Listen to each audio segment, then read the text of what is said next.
Então, essa é a nossa proposta de oficinas, né, de práticas pedagógicas antirracistas. É uma oficina que eu já dou no NEAB, que é dentro de um projeto com a professora Sônia, que é uma professora da UERJ, da educação, né, da formação de professores da educação, da UERJ, aqui no Rio de Janeiro. Mas essa é uma versão mais compacta, né, que eu estou trazendo dentro do edital Cultura Presente nas Redes, aqui, que é um edital aqui também do Estado do Rio, da Secretaria de Cultura daqui. Nesse curso, eu trabalho geralmente as narrativas de famílias negras, né, narrativas de mulheres negras. Essa aqui é uma fotografia da Safira Moreira, que é uma realizadora, uma cineasta, né, uma diretora de fotografia também. Ela é da Bahia, se formou aqui no Rio de Janeiro, tem um trabalho muito bacana em torno da memória, né, na memória de famílias negras. Ela é uma das realizadoras que eu estudo na minha pesquisa, que eu desenvolvo pesquisa de mestrado, que é voltada para discutir, né, para discutir a partir das obras, né, e também da trajetória de mulheres negras que pensam memória, ancestralidade, né, que estão trazendo nas suas narrativas documentais, sobretudo, esse viés, né, de recuperar esse direito à memória das famílias negras, que é um direito, né, que também é também negado historicamente, socialmente. Então, a Safira tem um trabalho muito bacana nesse sentido. Aqui vocês vão ver, a Safira é essa mulher que está em P&D aqui, esse rosto feminino em P&D, né, nesse plano frontal. E ao lado dela tem um frame, uma parte do cartaz, na verdade, do filme Travessia, que é um filme que a gente vai assistir, onde ela trabalha a memória. E essa imagem dessa mulher com o bebê é a imagem que gera esse trabalho dela, geradora, assim, que é o motor para ela conduzir a pesquisa dela em alguns antiquários. Ela vai procurando memórias de famílias negras, ela vai... E aí a gente vai falar um pouquinho dessa trajetória dessa Safira. Ela tem um trabalho, né, de recuperação de memória de famílias negras. Ela fez uma pesquisa por antiquários no Rio de Janeiro, no período que ela esteve aqui, para se formando também em cinema, e ela ia em antiquários e ela foi reunindo fotografias antigas em feiras, né, de material usado, onde a gente encontra, muitas vezes, álbuns antigos, álbuns de família, fotografias antigas, né? Tem sempre alguém que vende, pelo menos aqui no Rio, tem duas feiras, né, que sempre acontecem, a Feira da Praça 15, a Feira do Lavradio, e elas têm, geralmente, tem sempre alguém vendendo essas fotografias antigas, álbuns de família, para quem quer reunir esse material, né, e dar, né, uma ressignificar de algum lugar, né? E ela foi pensar isso a partir do audiovisual. Ela ia procurando registros de famílias negras, né, e de mulheres negras nessas fotografias, né, antigas, e ela geralmente não encontrava assim, registros de famílias negras, né? E na família dela tem uma história também, que é marcada por isso. Assim, ela vem de uma família que também tinha dificuldade ao registro fotográfico, né? Então, o registro fotográfico era o momento, era geralmente feito em momentos assim de encontro da família, né? Elas tinham pouco acesso, né, a ter fotógrafo, levar um fotógrafo em casa para fotografar a família, né, para fotografar, né, as pessoas da família, era algo caro. Então, muitas vezes as famílias negras não tinham acesso a esse registro, né? Isso vem de um passado colonial, isso vem, né, historicamente, da forma como a sociedade brasileira se estruturou, né? Então, as famílias, né, de ex-escravizados, escravizados também não tinham esse acesso, né, ao registro fotográfico. E aí, como essa herança, né, desse passado, né, escravocrata, né, isso foi se reconfigurando, mas mantendo essa exclusão, mantendo, né, essa falta de acesso, né, à memória, ao registro das pessoas negras, das famílias negras. E isso é uma questão que essa filha queria abordar, né? E ela foi tentando levantar, e muitas vezes ela foi notando que muitas vezes essas famílias, quando elas apareciam em registros fotográficos, elas estavam, essas pessoas negras, elas estavam em contextos de famílias brancas, né? Era uma babá, era uma empregada doméstica, ou era uma pessoa que trabalhava, né? Era uma ama de leite, era alguém que trabalhava naquela família branca, naquela casa de uma família branca, e esse registro era feito, geralmente, dessa mulher ou de pessoas negras em contextos de trabalho, né, no ambiente doméstico. E tinha poucos registros, né, de famílias negras. Né, e era uma questão para ela, porque a família dela também tinha muitos poucos registros.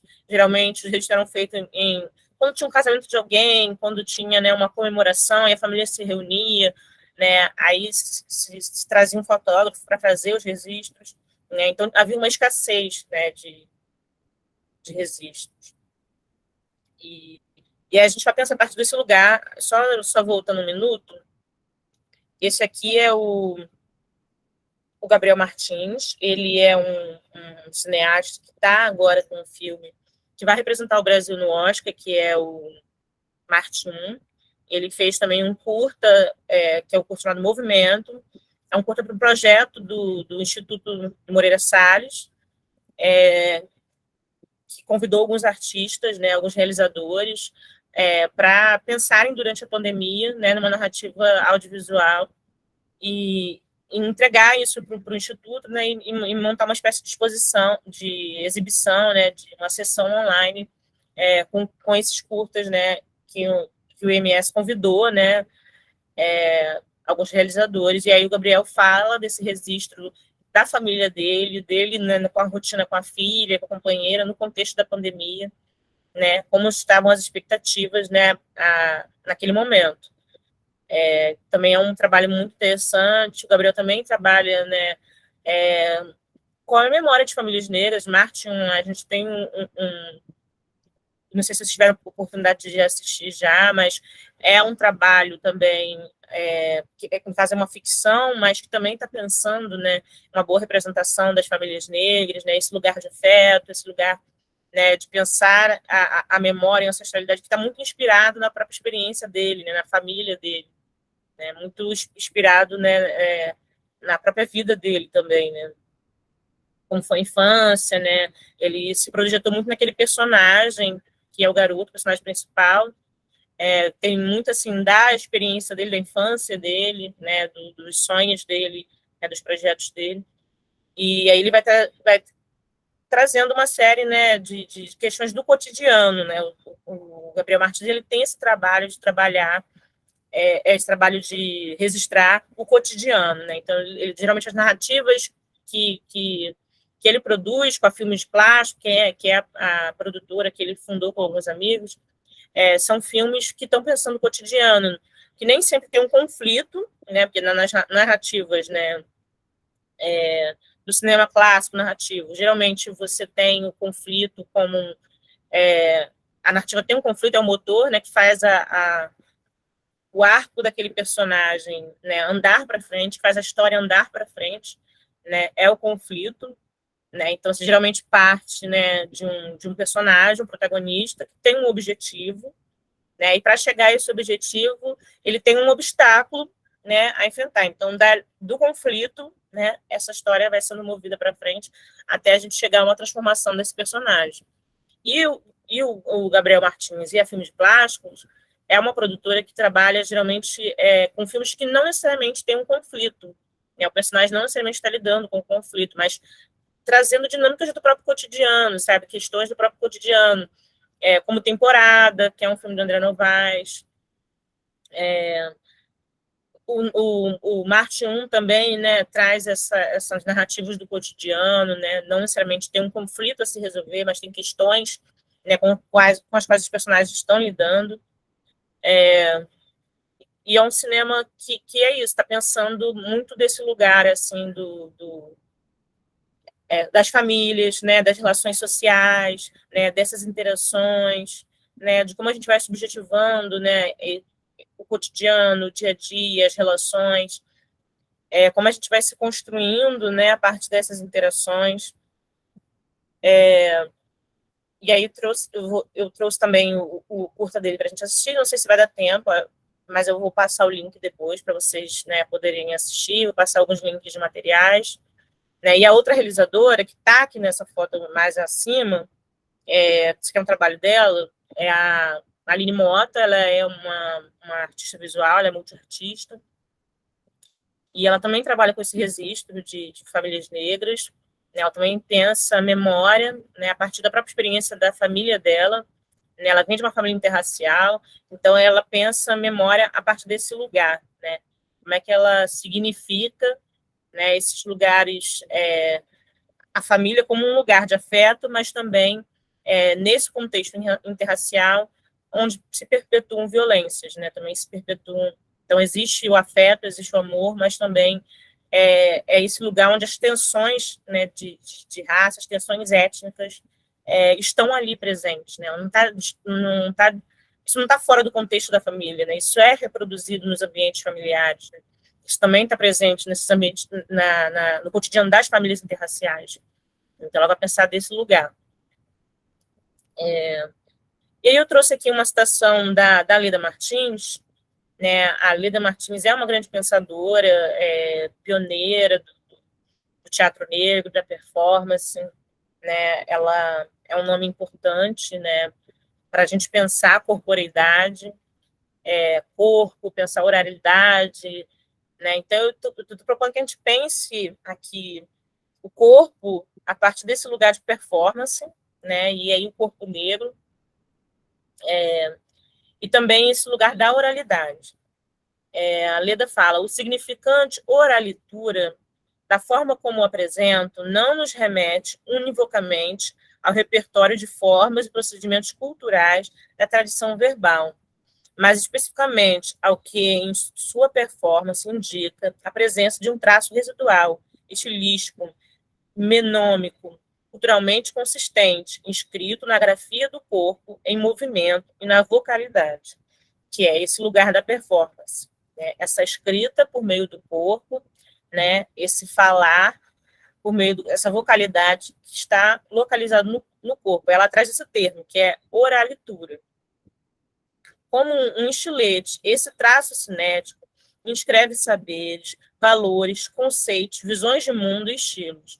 A oralitura é do âmbito da performance, sua âncora, uma grafia, uma linguagem, seja ela desenhada na letra performática da palavra ou nos rolejos do corpo. Então, a gente vai trabalhar a palavra a partir desse lugar da oralidade e do corpo.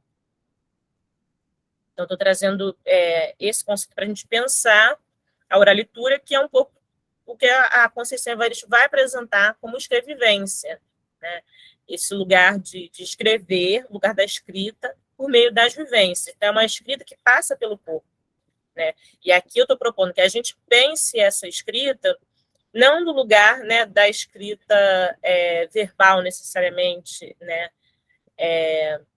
Mas uma escrita das vivências audiovisual, de forma audiovisual, uma escrita audiovisual a partir das vivências. Tá certo?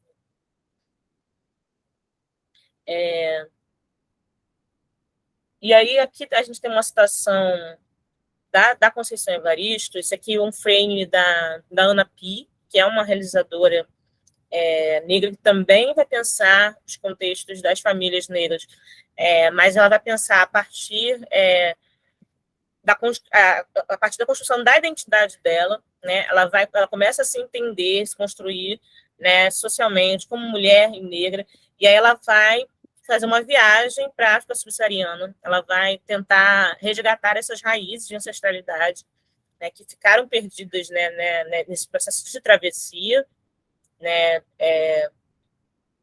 com a vinda, né, nesse Atlântico, né, com a vinda, né, de homens e mulheres negras, de crianças, né, para o Brasil. Então, ela faz esse resgate dessa ancestralidade, dessa memória, e ela vai construir muitos dos projetos dela também pensando o corpo e a performance, né, trabalhando a identidade a partir desse lugar. E aí, na citação, a Conceição Evaristo, ela fala, na base, no fundamento da narrativa de Becos da Memória, está uma vivência que foi minha e dos meus. Escrever Becos foi perseguir uma escrevivência. Por isso também busco a primeira narração, a que veio antes da escrita. Busco a voz, a fala de quem conta, para se misturar à minha. Então, ela tem um diálogo, né? A Conceição, ela tem esse diálogo muito forte com a oralidade, né? Ela fala que a experiência dela, que levou ela para a escrita, em primeiro lugar, foi a oralidade, né? Foi o ouvir, foi essa narração contada, né? E ela remete muito à imagem da mãe nesse processo. A gente vai ver um texto aqui dela, onde ela fala sobre isso, né? E o que são essas escrevivências, né? É uma escrita que ela nasce do cotidiano, das lembranças, das memórias, das experiências pessoais e coletivas de vida, né? Da vida familiar, da vida social de um povo. Ela está no terreno da experiência, né? Nesse sentido, todas as pessoas possuem escrevivências. Então, né, todos, né, que estamos imersos, né, na vida social, que estamos, né, partilhando aqui, né, de alguma forma, as nossas vivências, né, experimentando, vivenciando coisas, né, se relacionando, enfim. Todos nós temos as nossas escrevivências, né? Nós temos as nossas vivências que a gente pode deslocar para esse terreno da oralidade e da escrita. E isso passa muito pela ideia de ancestralidade, isso passa muito pelo registro das famílias, isso passa muito pela ideia de subjetividade, de construção da nossa subjetividade. E aí eu proponho que a gente pense a partir das escritas audiovisuais de mulheres negras, né? Então, esse aqui é um texto da Ana Pi, onde ela vai pensar sobre... ela fez esse texto, o texto Concha, Moeda, antes do valor, a relação. Ela fala, as relações estão em toda parte. Em toda relação existe comunicação, que não é feita só de palavras. Em todo lugar, alguma coisa nos lembra que é possível a existência de um ruído infrasonoro nas coisas que estão em relação, em atrito, em contato. O som das coisas. A concha é um ser vivo sonoro, tátil, visual, olfativo e psíquico. Esse objeto do mar, esse objeto das profundezas do mar, esse objeto do rio, esse ser vivo, que serve de casa para alguns, serve hoje em dia de adereço, de enfeite. Mas serve também ao nosso imaginário, em muitos outros sentidos já foi moeda. Duas coisas definem a essência da moeda, o valor e a relação. Mas na sua materialidade, ela é um objeto, é uma concretude que nos estrutura e nos atravessa. Então, ela está pensando o experienciar, né, essas escrevivências, né, essa escrita ou essa oralidade nascida nas nossas experiências, a partir do corpo. Então, é sensorial, é a partir dos sentidos, né, a partir do cheiro, é o visual, né, a partir do toque, tudo isso são vivências, né, não é só aquelas histórias que nós contamos, não é só a produção de narrativas, não é só as histórias que nós ouvimos, mas também tudo aquilo que a gente entra em contato com o mundo, né, e que nos faz perceber. Então, eu estou convidando vocês para a gente pensar o mundo não só de um lugar onde a gente racionalize esse processo de apreensão do mundo, né, que a gente apreenda pelo conhecer, pelo perguntar, pelo questionar, né, mas também que a gente perceba, né, pelos diversos sentidos, né, que nós somos, seja pela visão, seja atravessado, né, pelos sons, pelos cheiros, pelo toque, né, tudo isso são vivências que a gente pode trazer para esse processo de construção das nossas narrativas, sejam elas escritas ou audiovisuais. E aí a Ana Pia, ela tem esse projeto, esse documentário, que é o Noir Blue, Deslocamentos de uma Dança, né? Ela trabalha com dança, ela tem um trabalho também muito interessante com arte e educação. Ela também já trabalhou com crianças, em contextos, né, da vida comunitária mesmo, de levar um projeto social para trabalhar o corpo, trabalhar a dança, né, trabalhar a experiência artística a partir da vida comunitária. E ela está pautando essa questão, que é o direito à memória. Esse projeto dela, que é uma produção independente, né, foi realizado inteiramente por ela. Ela viaja para a África subsaariana e numa missão de questionamento da história oficial dos deslocamentos dos povos negros, pesquisa sobre origens e busca de ancestralidade. Uma vez em seu destino, ela passa a interagir com pessoas e lugares, justificando no ar no título, através de performances. Noir é uma palavra francesa, né, que significa preto ou negro, né? Então ela vai atrás da performance, né, desse azul, para encontrar essa origem negra, essa origem preta, que se perdeu, né, nessa travessia da África para cá. Então ela vai fazer esse resgate dessa memória, dessa ancestralidade que está do outro lado desse Atlântico, né? Então ela é envolta em tecidos azuis, a realizadora usa a dança como um ritual de reconexão para, a partir de um corpo individual, acessar as camadas políticas do coletivo. Assim, os deslocamentos performáticos de um corpo representam a ancestralidade de muitos corpos políticos, deslocados pelo tempo e pelo espaço, por forças diversas, geralmente opressoras. Nesse contexto, a dança de Pi corresponde aos movimentos do partido retornar. A gente vai ver trecho aqui do documentário da Ana Pi. Isso aqui se eu não me engano, é o teaser.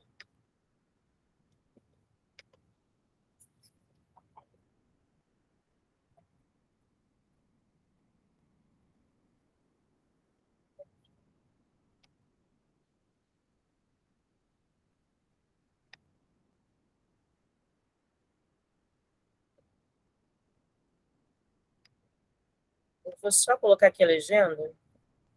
Não, mas só tem em espanhol. Vocês ouvem bem, gente? O vídeo está muito baixo. Não dá para ouvir, ô Késia. Tá, eu vou tentar colocar, então, o filme. O trailer está bem baixinho. Deixa eu tentar pelo filme. Aqui. Esse é o doc, né? Ela tem um espetáculo também performático, né, teatral. E ela transformou, né, esse projeto também num projeto audiovisual, nesse doc. Né? Mas o que é interessante desse trabalho dela, né, é que ela trabalha, esse filme é de 2018, né, vocês conseguem ver aqui nesse link que eu mandei, completo, tem no site dela tem outros trabalhos também. Deixa eu mandar aqui também.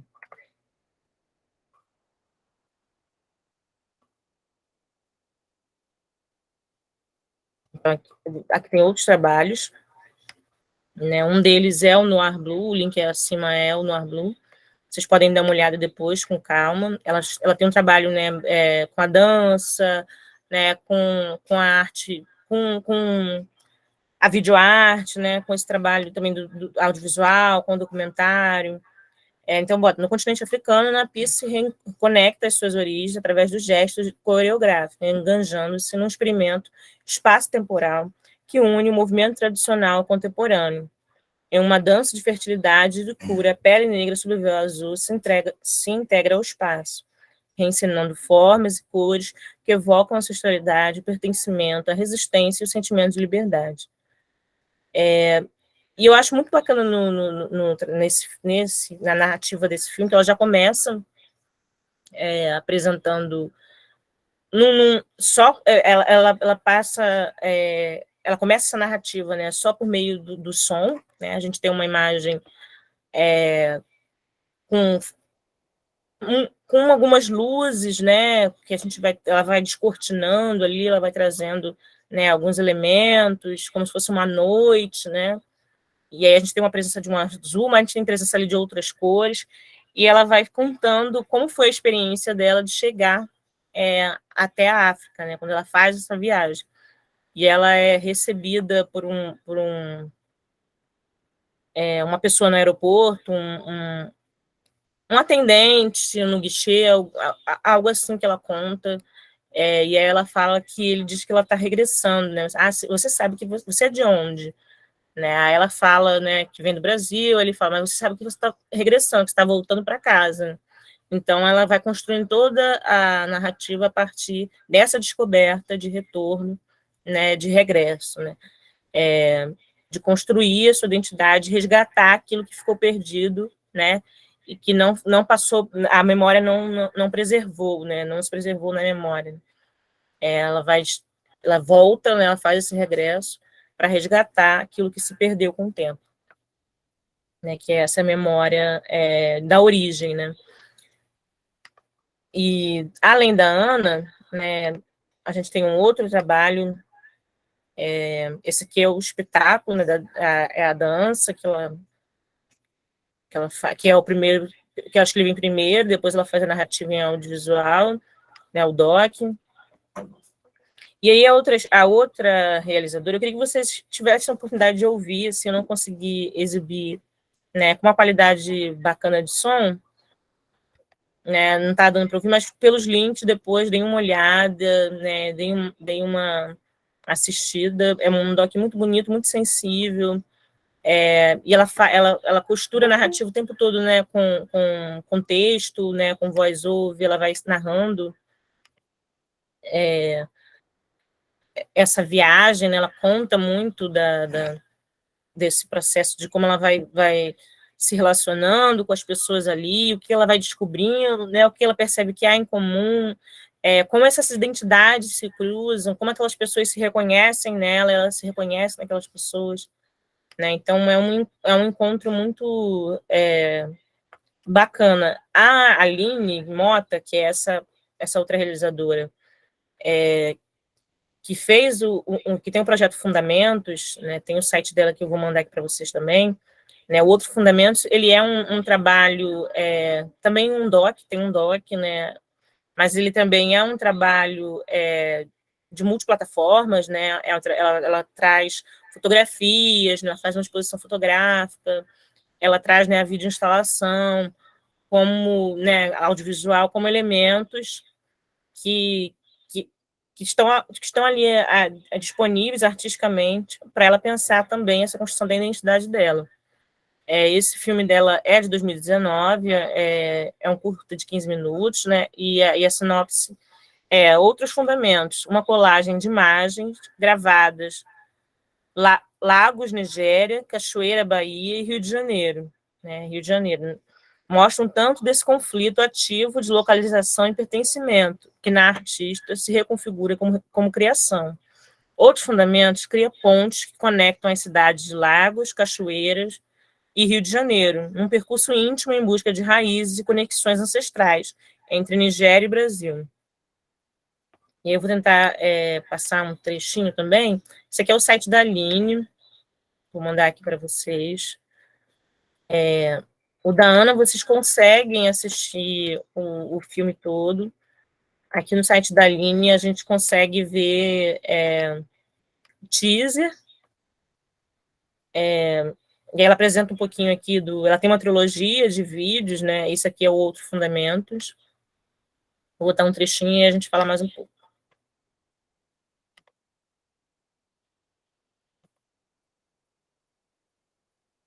Deixa eu só mutar aqui.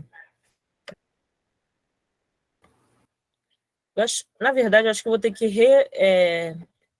reexibir. Peraí, que eu acho que eu sei que pode ser o problema do som.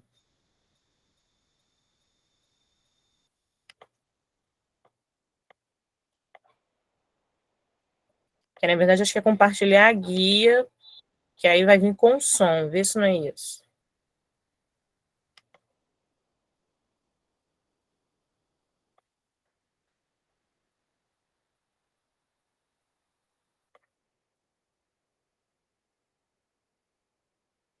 À porta, um senhor me diz: Madame, vous êtes d'où? E eu respondo: Je suis brésilienne. E ele diz: Mas você sabe que você é daqui, né? Meu olho enche de lágrima e ao mesmo tempo eu sorrio. E ele me diz: Seja bem-vinda de volta.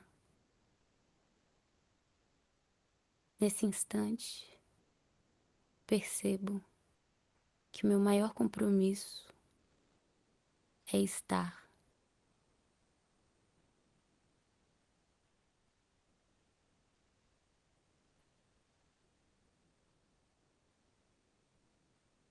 Com os dois pés bem firmes, eu percebo que a cor da terra me leva de volta pro Petrolândia, pro Granja Verde, tantos outros bairros da minha infância. Da janela do quarto do hotel eu vejo o rio, Rio Níger,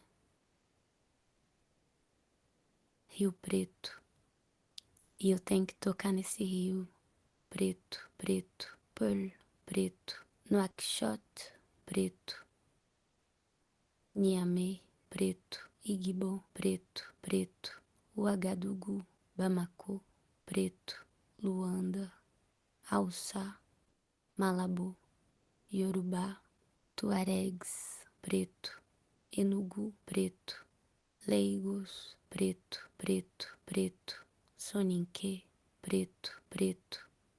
Uma série de palavras que não deveriam ser novas, uma série de lugares que deveriam ser íntimos, uma série de histórias que deveriam ser contadas, uma nuvem, uma tempestade de areia, uma chuva tropical.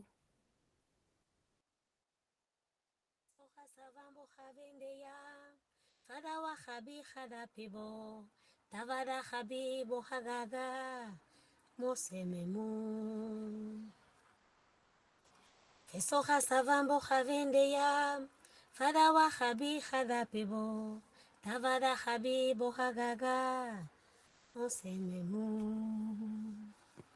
Ti, ti, ti, ti.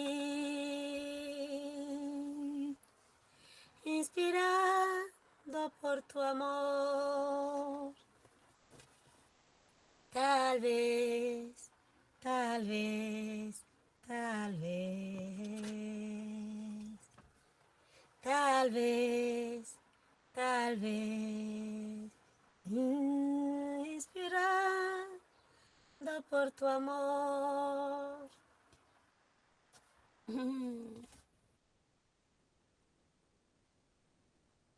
Uma ponte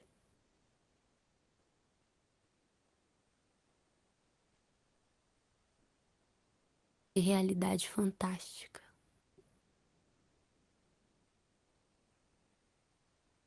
Essas sirenes são da viatura da polícia que me escolta nessa cidade de mais de 20 milhões de habitantes,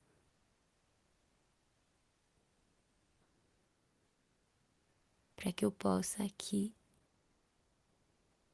fazer essa dança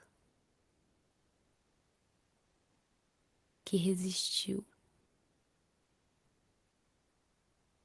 à invasão. O nome dela é Ano Bom. Dança de guerra, dança de fertilidade, dança de cura,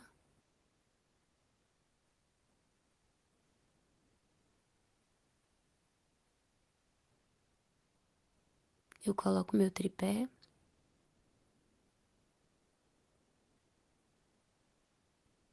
O tempo é de reza. Eu também levo meu véu azul.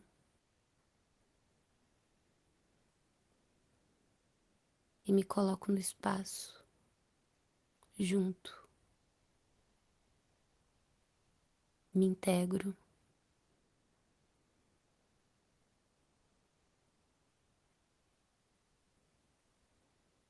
Esse véu me revela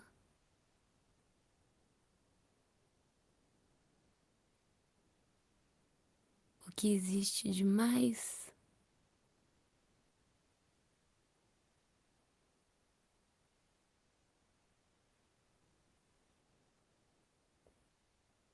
escondido na história que me contaram.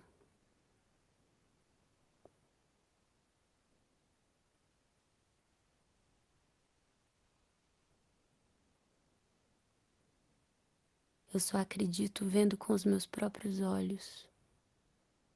Eu só acredito sentindo com os meus próprios poros.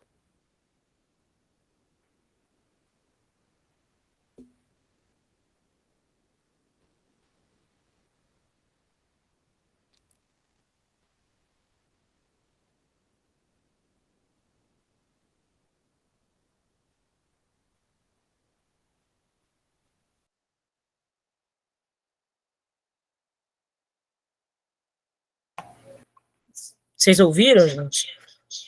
Conseguiram acompanhar o áudio?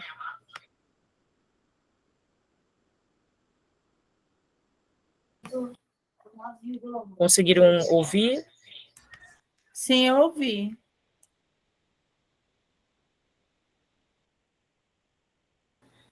Então, a Ana, ela faz um registro, não só com imagem e movimento, né? Se vocês observarem esse trabalho dela, né, de construção de memória, né, ele traz muitos fragmentos, né? Ele traz narrativa, a narrativa traz imagens fotográficas, né? Ela tem trechos de vídeos, né? Ela tem um fluxo, né, de imagens gravadas em diversos momentos, né? Então ela vai costurando com todos esses fragmentos, né, uma narrativa só, né, sobre essa recuperação da memória, né? Ela apresenta fotografias, ela apresenta imagens, né, que na internet, ela tem momentos que ela trabalha com a tela toda preta, né, só com algumas imagens ou a tela preta mesmo.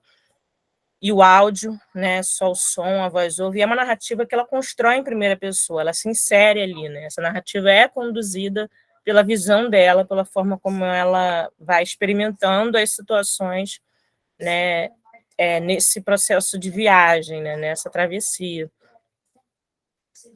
Ela junta uma série de elementos, né, audiovisuais para construir essa narrativa de si, né, essa escrita em primeira pessoa.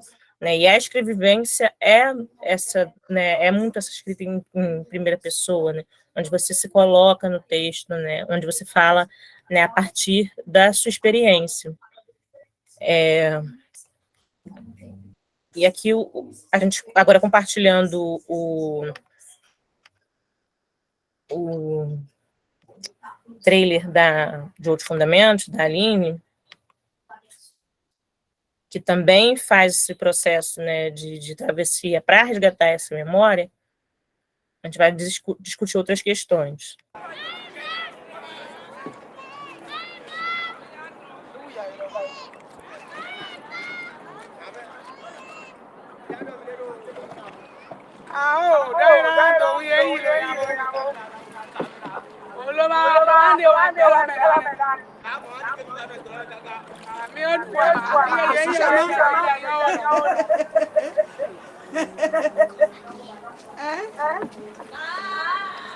Kábíyèsí o, ọṣẹ́ o, kábíyèsí o, ẹ ṣé o, ọlọ́run mi, ẹ ṣé, máa jó ilé ọlọ́run. Máa jó dáradára, tí mi máa jó ṣé ní máa yọ̀ ní máa jó ọ̀yà ẹ máa jó ẹ máa kọrin ẹ máa kọrin yẹ ká dúpẹ́ ó yẹ ká dúpẹ́ àrà ń sán atẹ́gùn fẹ́ ìjìjà kò gbé wa lọ ó yẹ ká dúpẹ́ yẹ ká dúpẹ́ ó yẹ ká dúpẹ́ ó ní ẹ máa fọṣọ. ká dúpẹ́ bó ti fọṣọ. ẹ máa fọ gómìn náà ni. ẹ kó mi sórí lẹ́ máa fọ. ẹ kó mi sórí lẹ́ máa fọ.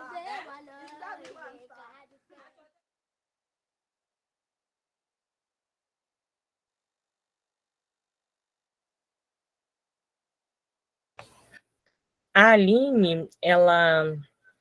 Deixa eu compartilhar aqui novamente o site dela, para a gente acompanhar. Ela também faz essa construção, né, de memória, de identidade, a partir de vários fragmentos também, né? Ela traz também esse... Eu não sei se eu mandei o site dela aqui, deixa eu olhar. Isso, está aqui no chat, né? Ela também vai costurar, né, uma série de fragmentos, né? Ela traz, né, além do Vila Bota, a última parte da trilogia, que começou com Pontes sobre Abismos, depois com Se o Mar Tivesse Varandas e terminou com Outros Fundamentos. Com imagens captadas em Lagos, Nigéria, Cachoeira Bahia, no Rio de Janeiro, esse projeto pretende dar conta das consequências da jornada que a artista empreendeu em busca das suas raízes. Com isso, procura-se restabelecer laços com seus ancestrais comuns, através das águas e pontes que conectam as três cidades, imaginando uma possível comunicação por espelhos que reflitam a mesma luz dos dois lados do Atlântico. E a Aline, quando ela vai para a Nigéria, né, alguns frames são fotografias, mas também são imagens que aparecem no doc, né, no Outros Fundamentos, no curta. E lá ela é chamada de branca, né, ela é uma mulher negra de pele clara, né, e lá ela é vista como uma mulher branca, né, e aí ela se vê reconhecida, né, nesses rostos, né, ela se vê reconhecida nessa origem, nessas pessoas, mas essas pessoas não se reconhecem na imagem dela, né, então ela tem uma busca de acolhimento, né, como a Ana Pia, né, ela tem em busca desse resgate, dessa memória, dessa ancestralidade, mas tem aí como a gente pode pensar a partir disso, quanto que o conceito de raça, né, é muito construído, né, a partir, né, da cultura, né, da interação social, né, como que aqui no Brasil, né, ela é reconhecida, né, desse lugar, né, de ser uma mulher parda e por isso negra, e quando ela vai para lá em busca, né, de encontrar essa pertença, né, esse pertencimento, aquilo que ficou perdido, né, no processo, ela vai em busca, né, de resgatar essa memória que se perdeu, né, e nesse processo ela não encontra, né, ela encontra ali, ela se vê reconhecida, mas de volta, né, falta esse espelho, né, deles se verem reconhecidos nela. Mas é isso, ela está pensando, isso é parte da identidade dela, né, isso não quer dizer, né, se ela, não disse, não é sobre dizer se ela é negra ou não, né, é sobre construir essa identidade a partir de outro lugar, né, da experiência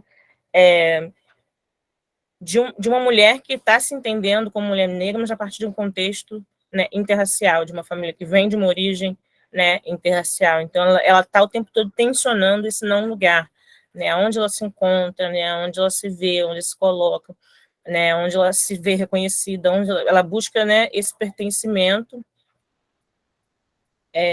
E aí, nesse processo da sua viagem, né, nesse retorno, nesse regresso, né, ela vai lidar com essas tensões, né, não são soluções, né, ela traz questões para ela mesma pensar essa identidade, para outras mulheres pensarem também a sua identidade. Ela faz o primeiro filme dessa trilogia dela, é o Pontes sobre Abismos, que ela cita aqui no site, que eu vou compartilhar um trechinho também daqui a pouquinho para a gente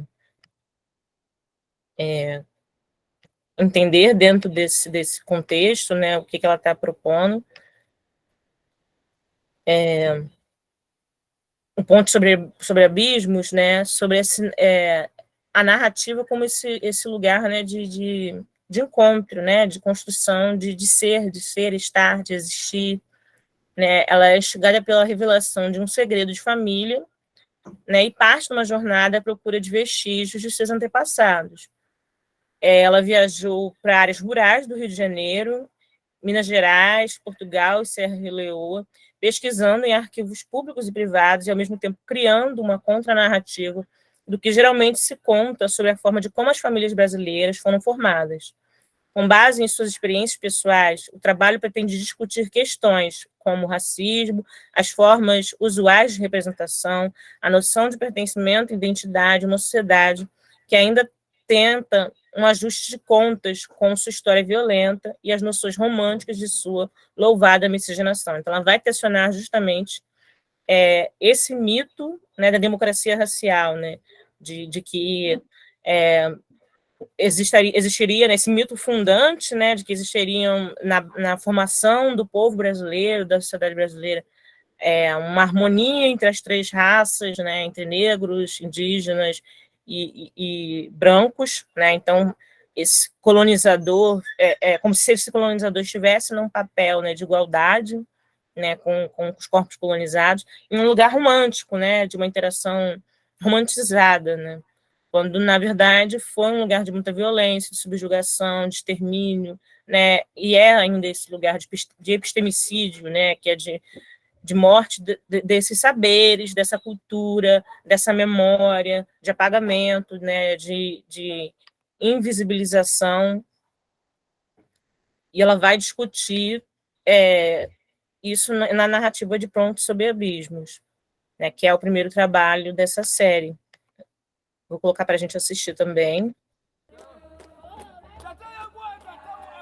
Eu vejo uma mãe e uma filha. Eu vejo uma avó e uma bisavó. Elas estão unidas pela cabeça. São negras. São da minha família. Eu descendo delas. Elas não estão mais vivas, mas eu posso evocar suas imagens. Vento e bruma.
No Ponte sobre Abismos, a Aline ela vai trazer também uma voice-over, né? Essa voz que vai preenchendo, vai costurando essas imagens, narrativa.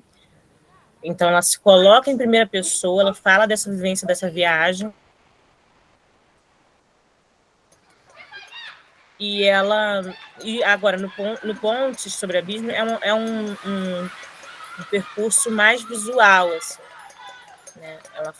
Ela traz imagens de família, de documentos, de seus familiares, né? E ela imprime todos esses documentos que ela resgata da família, essas imagens, essas fotografias da mãe, né, da avó, e ela imprime em tecidos, né?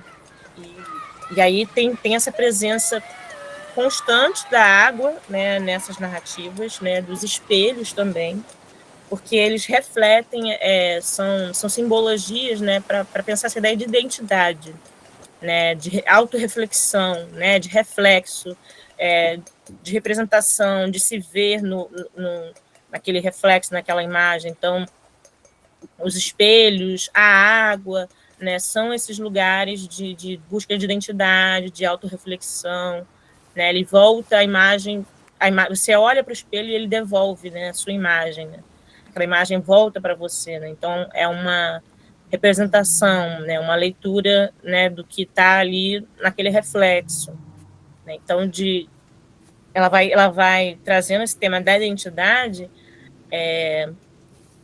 em várias camadas, né? Não só na narrativa que ela apresenta, que ela narra, que ela apresenta, né, nessa narração, mas também nas imagens, mas também numa simbologia, né, de como essas imagens são construídas, com essa presença constante da água, do espelho, né? E a água também tem esse lugar da cura, né? Ela representa muito, né, esse lugar do mergulho, né, da imersão. Então tem uma série de construções, né, com a transparência, né, ela trabalha com os tecidos, né, e são tecidos transparentes, né, então onde a gente vê, né, uma imagem se misturando a outra, se borrando a outra. Eu nunca conheci o meu pai. Né, então tudo isso vai de uma forma, né, vai poeticamente construindo essa narrativa de memória, né, de resgate, de registro, de investigação dessa identidade. Enzo era o filho do patrão. A gente não vai conseguir ver até o final. Sua mãe, minha bisavó Mariana. Mas eu vou colocar também o link desse trabalho aqui também. Ele está completo, disponível na internet. Vou colocar aqui no chat para vocês também verem com mais calma. Aqui mesmo no site delas, vocês podem ver a trilogia. Esse trabalho da Aline, originalmente, é uma videoinstalação em 3, com uma projeção, né? Deixa eu desligar. É uma videoinstalação onde ela projeta em três telas ao mesmo tempo, né? Por isso essa imagem dividida, né, em 3 partes. Aqui no site tem um pouquinho do que foi esse trabalho dela, né? E está disponível em vídeo, né? Aqui está a instalação, né? Foi uma videoinstalação, então ela projetou isso em telas, né? Atrás essas imagens, né, da mãe, da avó, ela vai resgatando isso, notícias da época, parece que remetem à família, né, essa família branca, né, acho que do avô, enfim, né, que ela não teve contato, que ela não conviveu, né, e que reproduz esse lugar, né, sistemático, né, da miscigenação, né, por meio de violências, de mulheres, né, muitas vezes as mulheres negras serem subjugadas, né, o corpo dessas mulheres negras ser subjugado ao dos patrões brancos, né, ao interesse desses patrões, né, como se ela pertencesse, né, como se ela tivesse, né, nem o corpo, né, pertencesse a si mesma, né. Então esse lugar de roubos e sequestro, né, dessa identidade desse corpo, por essa casa grande, né, e que depois, conforme essa história, né, conforme vai se historicamente avançando, né, como vai se reconfigurando, esses fundamentos eles permanecem, né, esses princípios vão se modificando, mas a estrutura permanece a mesma, né, então você vai ter esse lugar, né, das casas, né, das famílias, né, que é esse lugar da casa grande, sendo reconfigurado como lugar, né, desses patrões que vão empregar, né, a mulheres negras, em contexto de responsabilidade pelo trabalho doméstico, né, pelo trabalho reprodutivo, como babás, como os empregados domésticos, e ainda, né, são lugares, né, onde essas mulheres estão subjugadas ao interesse, né, à autoridade desses homens brancos. Isso é um pouco que está construído na história dela, então essa história que ela traz, essa memória, fala muito sobre como se construiu, né, no Brasil, essas famílias interraciais, como se construiu essa miscigenação, né, não como um lugar romântico, né, mas como um lugar, muitas vezes, frequentemente, mas lugares de violência, lugares de poder, né, onde, mesmo que esse corpo negro, feminino, muitas vezes se deixasse subjugar, né, a essa autoridade masculina, não era num contexto de liberdade, né, se no contexto meu patrão, né, eu estou submetida a essa autoridade, né, então é um lugar onde essa mulher não tem escolha, né, é um lugar onde a gente tem que repensar a liberdade, né, a agência que ela tem, o poder de decisão que essas mulheres negras têm, e essas relações vão sendo construídas, né, muitas vezes nesses lugares de violência, né, de violência simbólica, muitas vezes, né, de uma violência velada, né, de um controle muitas vezes velado. E aí depois vocês deem uma olhada assim no vídeo todo, no vídeo completo, nesse trabalho completo. E aí eu quis trazer essas duas narrativas, nessas duas construções de subjetividade, da experiência de uma mulher negra retinta e da experiência, né, de uma mulher negra no contexto de família interracial. Para a gente entender como os tensionamentos, né, mudam, né, de uma experiência para outra, né, o quanto a gente tem uma pluralidade de experiências de construção de subjetividade de mulheres negras, né, quando a gente vai falar de mulheres negras, a gente está falando de uma diversidade enorme, né, de uma infinidade de experiências, né, uma pluralidade de contextos, de origens, de situações, né, a gente tem questões que são compartilhadas muitas vezes, né, experiências parecidas, né, às vezes nós vemos, mas de muitas origens, né, de muitas situações. E aqui eu trago um texto da Conceição Evaristo, que a gente pode pensar também esse lugar da grafia, que a Conceição traz a partir também da memória da mãe dela, né? Então ela vai acessar essa ancestralidade, né? Essa memória familiar, para encontrar as origens da escrita dela, né? Os lugares de nascimento da escrita dela. E nasce nesse lugar do desenho como uma grafia, né? A mãe dela não é uma mulher, né, da escrita, né, é uma mulher letrada, mas é uma mulher que ela vai narrando o cotidiano dessa mãe dela. A mãe dela era lavadeira, a tia também, né, e essa mãe que cria ali, né, as suas filhas por meio desse trabalho, né, de lavar para fora, né, de lavar para famílias brancas. E aí ela conta que quando a mãe dela estendia as roupas no varal, né, quando ela lavava essas roupas, né, levava as filhas ficavam ali junto, né, e aí ela, depois que ela terminava de lavar e ela botava essas roupas para secar, ela fazia um desenho no chão, né, ela fazia um desenho na terra, né, que é um gesto que ela coloca aqui, aquele gesto de movimento grafia era uma simpatia para chamar o sol, ela fazia um desenho do sol. Ela bota aqui, ó, talvez no primeiro sinal gráfico que me foi apresentado como escrita tenha vindo de um gesto antigo de minha mãe, ancestral. Quem sabe, pois de quem ela teria herdado aquele ensinamento, a não ser dos seus, os mais antigos ainda. Ainda me lembro, o lápis era um graveto, quase sempre em forma de uma forquilha, e o papel era terra lamacenta, rente às suas pernas abertas. Mãe se abaixava, mas antes, cuidadosamente, juntava e enrolava a saia para prendê-la entre as coxas e o ventre. E de cócoras, com parte do corpo quase alisando a umidade do chão, ela desenhava um grande sol cheio de infinitas pernas. Era um desenho solene que acontecia sempre acompanhado pelo olhar e pela postura cúmplice das filhas, Eu e minhas irmãs, todas nós ainda meninas. Era um ritual de uma escrita composta de múltiplos gestos, em que todo o corpo dela se movimentava, e não só os dedos.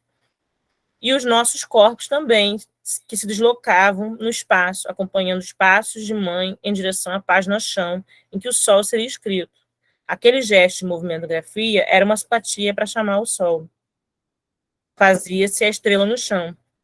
Então, dessa memória cotidiana, né, ela vai construindo, ela vai resgatando, né, essas memórias, né, soltas nessas lembranças, né, e ela vai construindo esse percurso dela com a escrita, né, porque ela gosta tanto de escrever, porque a escrita é tão importante para ela, né, e por que a escrevivência, né, porque essa escrita em primeira pessoa que narra as experiências, que narra essas vivências, que vai trazer os personagens desse cotidiano,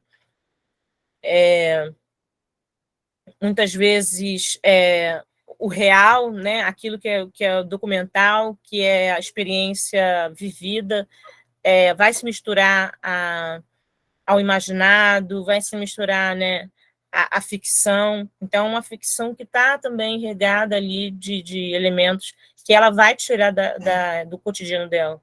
Ela vai tirar das histórias que ela ouve, né, personagens que ela conheceu, que ela vai ressignificar para as narrativas dela, né, ela vai trazer para, né, então sempre adicionando elementos, né, da ficção, né, mas também trazendo do cotidiano, né, tem um diálogo direto com o que ela viveu, com o que ela lembra, com as histórias que ela acessou, que ela ouviu, com as pessoas que ela conheceu, né, e ela fala, a nossa escrita não pode ser lida como história para ninar os da casa grande, e sim para incomodá-los em seus sonhos injustos.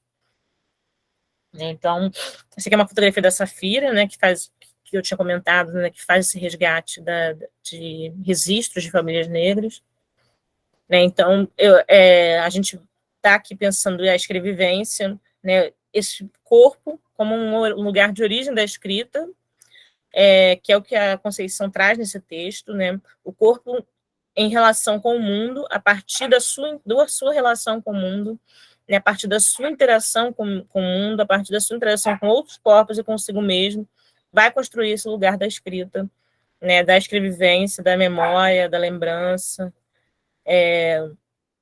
O corpo, ele é ali uma grafia, né, não é só o gesto, a escrita não é só na hora de escrever palavras, né, mas todo esse corpo conta, né, alguma coisa, tem todo um gesto que é reiterado, que é repetido, né, pela mãe dela, né?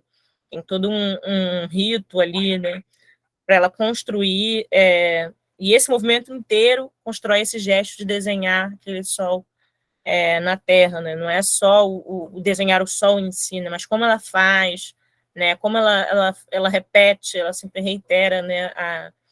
A mesma, uma experiência similar, né? Essa repetição desse movimento.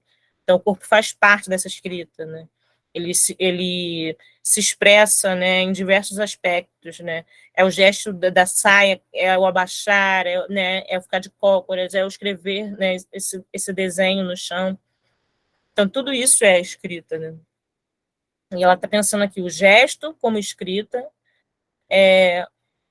o olhar como corporeidade, como registro, como memória, né? Então, esse exercício de olhar, né, como um lugar de registro, um lugar de captura, e o reolhar, né, porque ela é você olhar para experiências que você que está no seu cotidiano, né, que às vezes você vive de forma até muitas vezes num automático, né, como a gente fala, mas que são registros que depois, quando a gente resgata, a gente olha de novo para aquelas memórias, a gente vai acessar elas de um outro lugar, a gente vai ver o que antes a gente não via, né?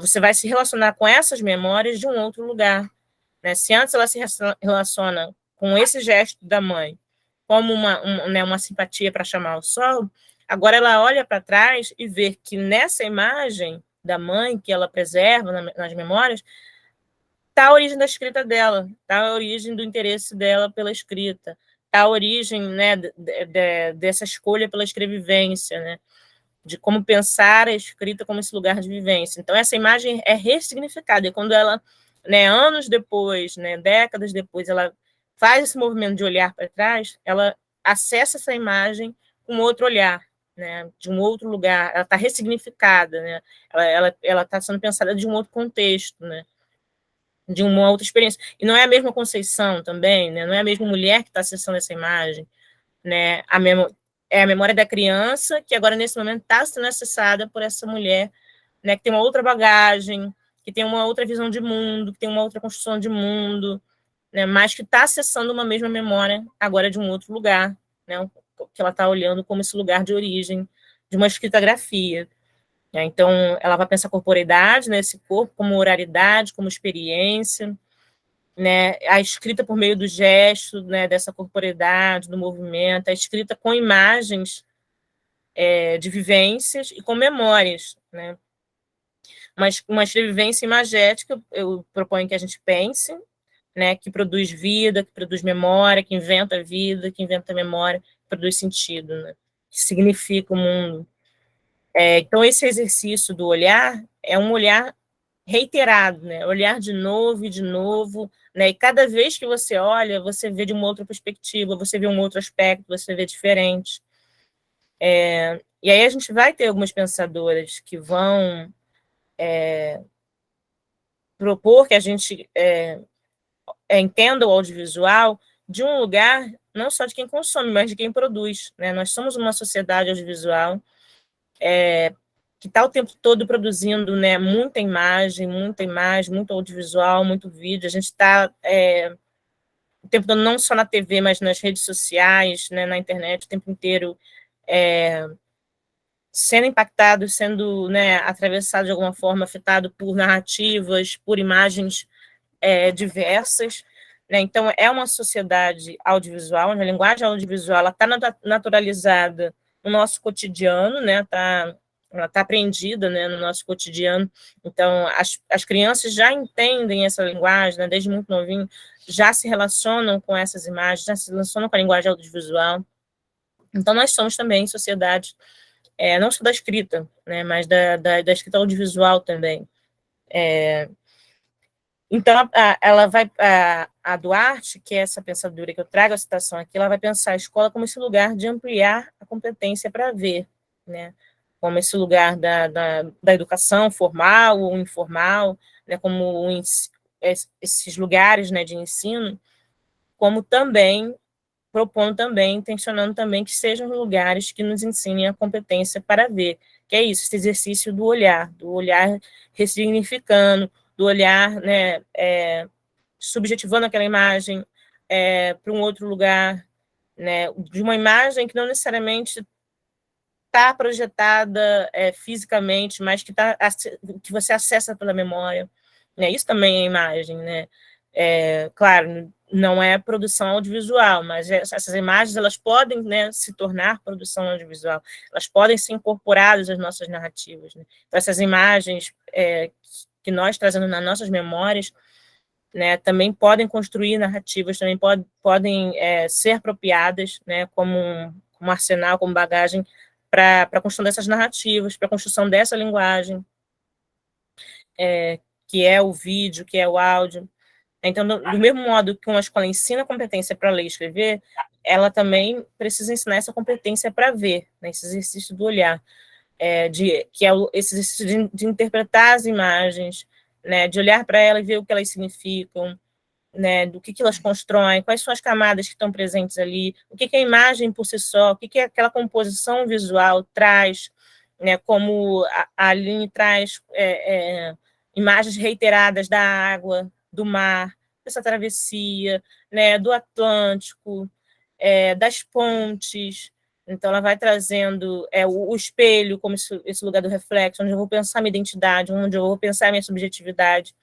Então, tudo isso está dito também na imagem, né? Não é só o que eu verbalizo ou o que está construído ali na narração, em primeira pessoa, que conta dessa história. Essa história também é contada, né, pelas imagens, ela também é contada pelo como essa imagem é construída.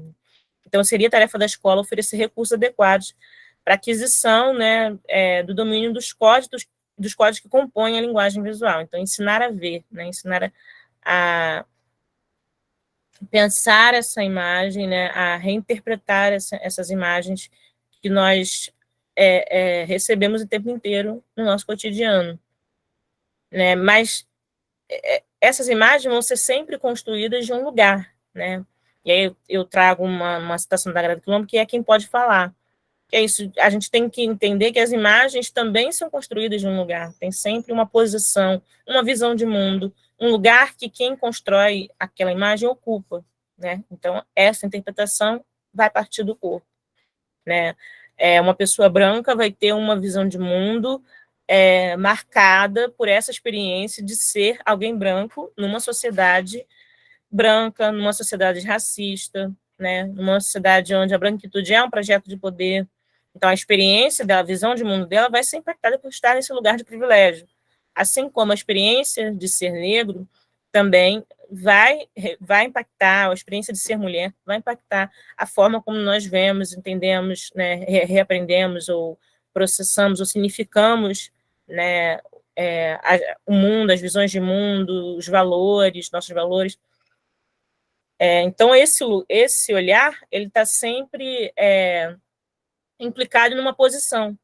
Né? Essa pessoa que produz esse olhar, que produz essa imagem, que produz narrativas, ela está sempre produzindo a partir de um lugar específico, que é o lugar que ela ocupa. Né? Não de um lugar de neutralidade. Né? A gente tem que estar sempre pensando não só o contexto, mas quem é esse corpo. Se é um corpo de mulher, se é de uma pessoa que é branca, se é negra, se é um corpo de homem, né? Qual é a identidade de gênero, a sexualidade dessa pessoa. Então, tudo isso vai implicar nesse olhar que ela vai lançar sobre as coisas. Né? Não é que isso é determinante no sentido de que estamos fadados sabe, às imposições. Não é isso. Né? Nós estamos constantemente ressignificando, né, as nossas visões, aquilo que é aprendido, aquilo que é naturalizado, né, mas vai ser marcado pelas nossas experiências, vai passar pelo filtro da vivência, pelo filtro da experiência, né, pelo filtro do olhar que se construiu a partir do meu corpo, do papel, do lugar que eu ocupo naquela sociedade. Né, então, pensando em imagem, eu trouxe aqui alguns dados de uma pesquisa que saiu em 2016, feita pelo GEMA, também em parceria com a Ancine, que vai catalogar uma série de filmes, né, de grande público, né, e vai identificar raça e gênero de diretores, de roteiristas, de personagens, de protagonistas, né, de filmes de grande público, né, de filmes que foram, né, para exibição comercial no período de 1995 até 2018. Né? E aí vai se chegar quem são as pessoas que ocupam esses lugares de decisão, né? Quem dirige, quem roteiriza, né? Quem é o produtor executivo, são as pessoas que decidem sobre essa obra, né? Que decidem sobre os rumos dessa narrativa, né? Que decidem sobre o que esse filme, né, fala, como ele vai comunicar, como ele vai olhar para uma certa realidade. Então, quem são essas pessoas que estão nesses lugares de decisão na construção dessas narrativas? Né? E aqui são os diretores. Os diretores, né, essa pesquisa apontou que, em sua maioria, são homens brancos.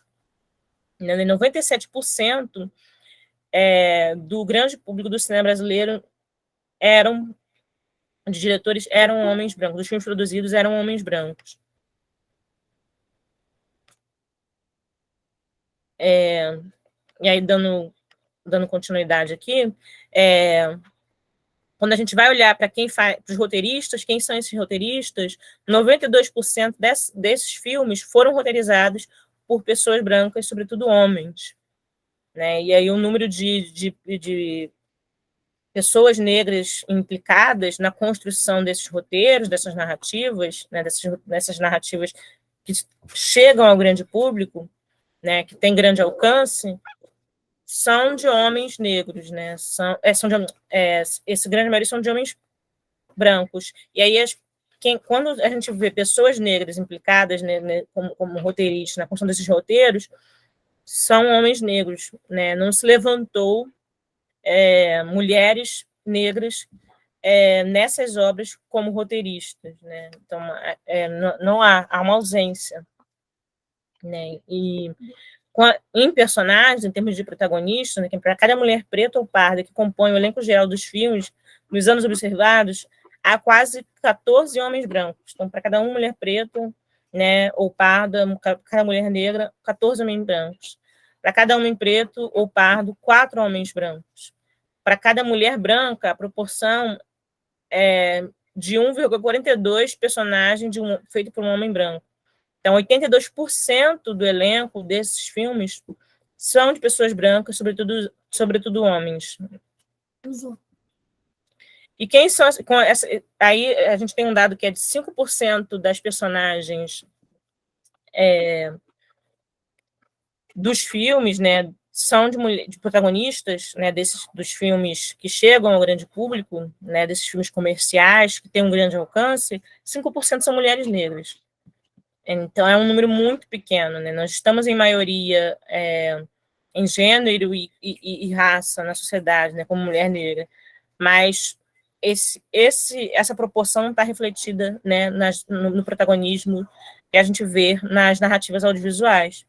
Então, esses 5% de mulheres negras geralmente são personagens construídos em cima de um estereótipo de subalternidade, personagens que estão associadas à criminalidade, né, ou que são representadas exclusivamente como pertencência a classes, né, de baixo poder aquisitivo, ou então elas são envolvidas, né, em condutas morais que são negativas, elas são hipersexualizadas, né, então não é uma boa representação, né, não tem uma preocupação em construir uma boa representação de um lugar humano complexo dessas mulheres, né. Então, a gente tem uma maioria feminina na população brasileira, a gente tem uma maioria também de pessoas negras, mas quando a gente vai olhar para quem faz essas obras, para quem constrói esse audiovisual, em sua maioria, um público masculino, pessoas, né, masculinas e brancas, né? Quando tem mulheres implicadas, geralmente essas mulheres são brancas, né?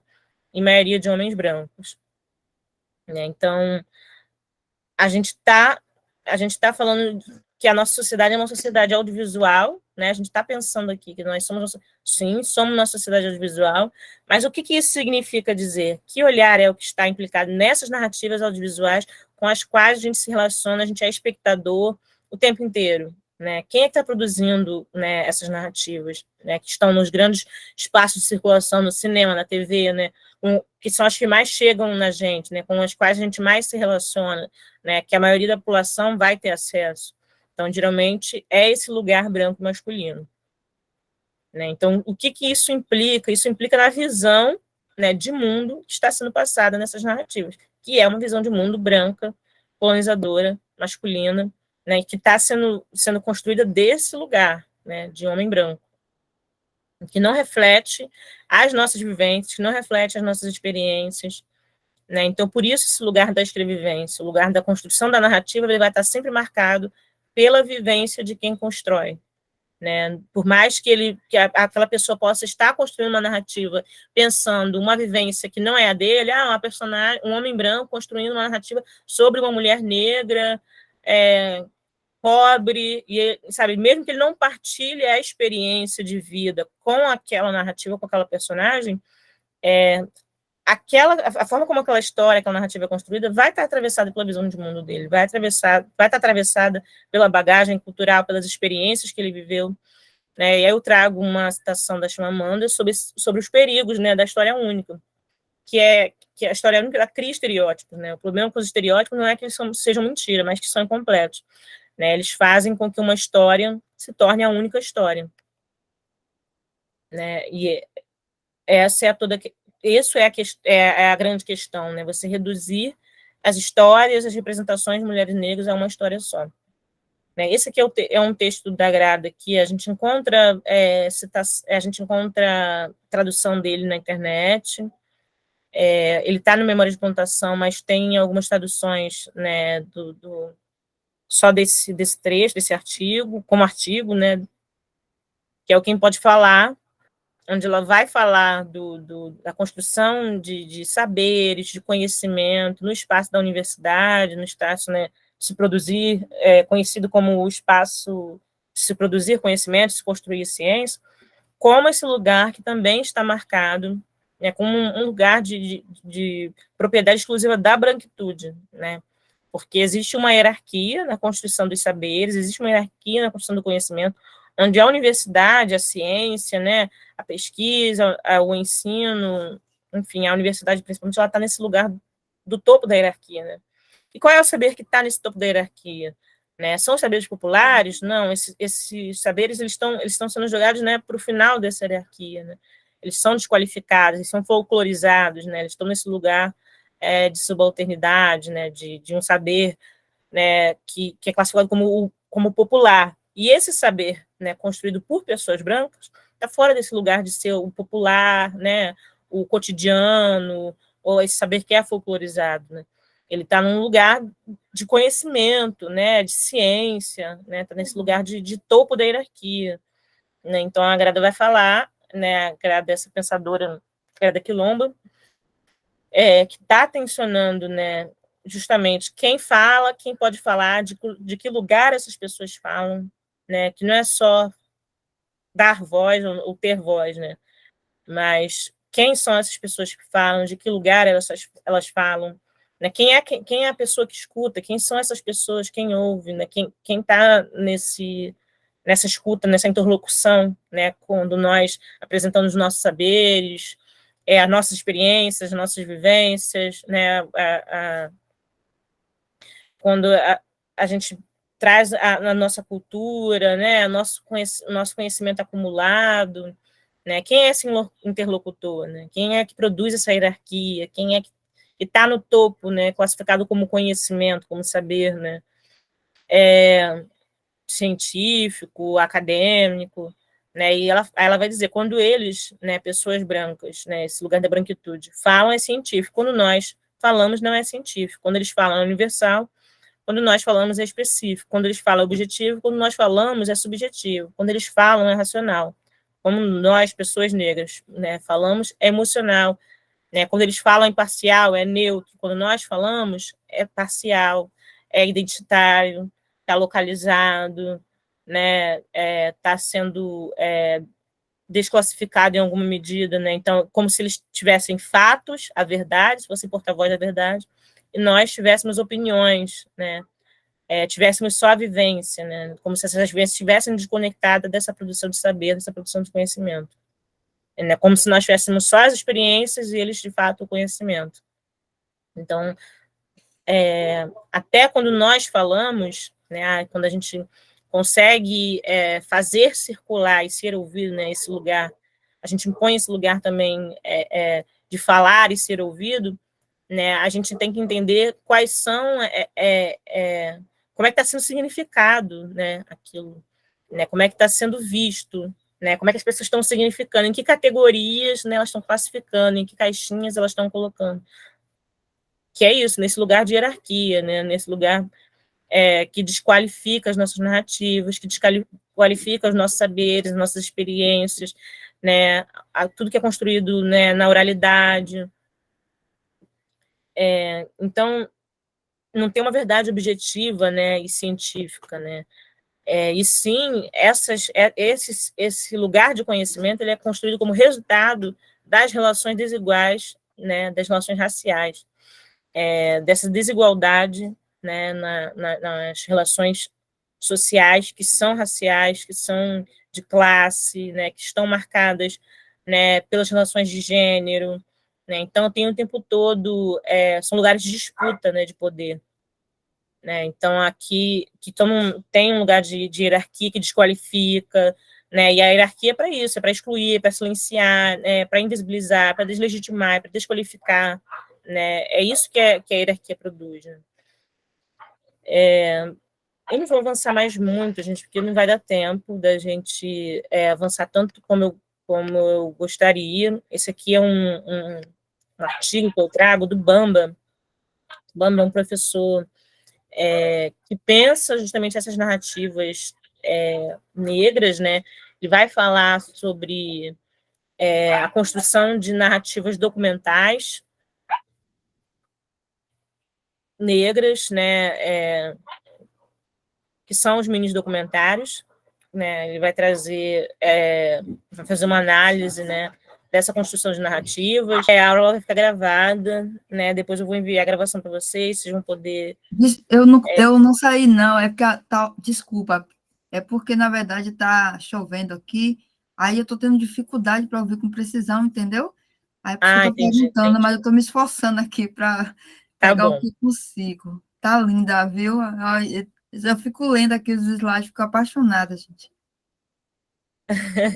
Pode dar uma acompanhada aí né, pela escrita e depois você consegue assistir a gravação, sim. Tá bom. Aí vocês vão mandar por onde? Eu vou mandar pelo e-mail. Ótimo. Vou subir no YouTube e vou mandar por e-mail para vocês. Que bom, que bom. Né? E aí o Bumble ele vai falar um pouco sobre, né, as narrativas, né, audiovisuais como esse lugar de resgate, né, das memórias, e ele vai escolher os mini documentários, né, como esses lugares contemporâneos de abordar a questão, né, essas questões em si, né, da escrita, da identidade nacional, do processo, né, de questionamento dessa identidade, desse projeto de identidade, né, de como a cultura negra é retratada, né, historicamente no cinema, na TV, né, nessas narrativas, né, de grande alcance, de público. Né, então, ele vai pensar, sobretudo, o cinema produzido pelos cineastas negros, né, afrodescendentes, que tem essa temática negra, né, que vai renovando, né, as representações, que vai propondo outros modos de representar os personagens negros, as narrativas negras, os corpos negros, as tradições populares, as memórias, né, toda essa herança de matriz africana, né, que está presente na nossa cultura, né, no nosso cotidiano, né, na sua própria forma de produzir essas narrativas, né, porque não vai ser do mesmo lugar, por mais que seja uma mesma linguagem, que é o audiovisual, não vai ser construída do mesmo lugar que um homem branco constrói, que uma mulher branca está construindo, vai ser construído de um outro lugar. Esses marcadores de identidade eles vão ser determinantes também no processo de construção dessa linguagem, dessas narrativas, de significação dessas narrativas, das representações, né, de como essas representações são construídas, que se propõem novas formas, né, de construir as representações negras, representações de famílias negras, de mulheres negras, de homens negros, né, de determinadas culturas, os personagens afrodescendentes, como essas histórias de vida são construídas, vai ser de um outro lugar, né, marcado por um outro olhar, por uma outra experiência, por uma outra vivência, por um outro conhecimento, por uma outra cosmogonia, né, de saberes, né, de saberes ancestrais, populares, seja impactado pela oralidade, não só pela escrita, né, pela vida comunitária. Né, então, ele vai identificar um desejo de narrativizar, né, nas experiências de escrita audiovisual desses jovens negros, né, desses homens e mulheres negras que vão acessar, né, a escrita audiovisual com o advento, né, do vídeo, do ingresso, né, na universidade. Então, ele vai identificar um desejo de documentarizar a realidade, né, as populações negras e afrodescendentes, portanto, elas são tomadas como um objeto de discurso a partir de uma diversidade de questões. Né? Por fim, são cineastas que procuram situar seus filmes nas antípodas do cinema etnográfico. Né? Então, é esse cinema que quer se entender, né, a partir desse lugar da cultura, da representação, da vida em comunidade, né, da memória, das lacunas, né, esse passado escravocrata brasileiro deixou na construção das nossas identidades, na construção das memórias. Né? Então, esses documentários surgem num contexto em que há uma intensa discussão sobre a implementação também de políticas afirmativas. Né? Tem o advento do vídeo, tem, né, essa implementação das políticas afirmativas nos editais, nas universidades. A gente não pode, né, também achar que a gente acessa esses lugares que a gente ainda não está acessando em plenitude, né? A gente não está sendo excluído, né, desses processos de construção de narrativas